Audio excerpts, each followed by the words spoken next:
Les comptes de gestion et les comptes administratifs de la communauté d'agglomération Cap-Excellence étaient examinés aujourd'hui à l'occasion de la deuxième séance de l'année de son conseil communautaire.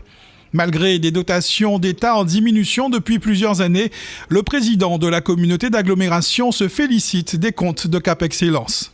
Nous avons au niveau du compte de gestion, les 5 comptes de gestion qui sont en excédent et également de 7 millions d'euros cumulés les 5 ans.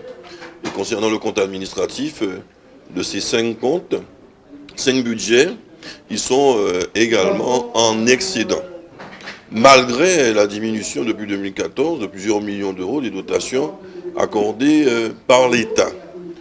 On le voit même que le compte administratif, cumulé, les 5 comptes administratifs, ont un excédent de 15 millions d'euros, ce qui somme toute un signe de bonne gestion. Les grands équilibres généralement sont respectés.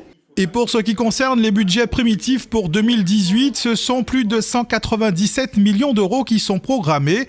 Des sommes qui devraient aller en priorité à l'eau, au nouveau programme de renouvellement urbain, à l'assainissement, à l'économie et à la reconstruction du Centre des Arts et de la Culture. C'est le Centre des Arts, 18 millions d'euros de travaux pour terminer. C'est le plan d'urgence sur l'eau, où il y a une quote-part à donner dans lequel le Cap-Excellence doit s'investir, puisque nous avons 2 ans pour 71 millions d'euros de travaux sur l'ensemble de la Guadeloupe. Éminemment sur Cap-Excellence, il y a à peu près 22 millions d'euros de travaux sur Cap-Excellence, aussi bien dans les grands fonds, pour amener l'eau dans les hauteurs, notamment certains quartiers des grands fonds, supprimer en tout cas les tours d'eau, et pour également sur BMAO, avec le réservoir de Budan que nous sommes en train de rénover, qui va être livré au courant. Mais on va investir également sur l'assainissement, pour les eaux usées, etc. Investir pour l'économie, pour nos zones d'activité économique, pour qu'elles puissent être rénovées, consolider les emplois existants, créer de nouveaux emplois, favoriser l'activité généralement des entreprises, qui créent un générateur de croissance.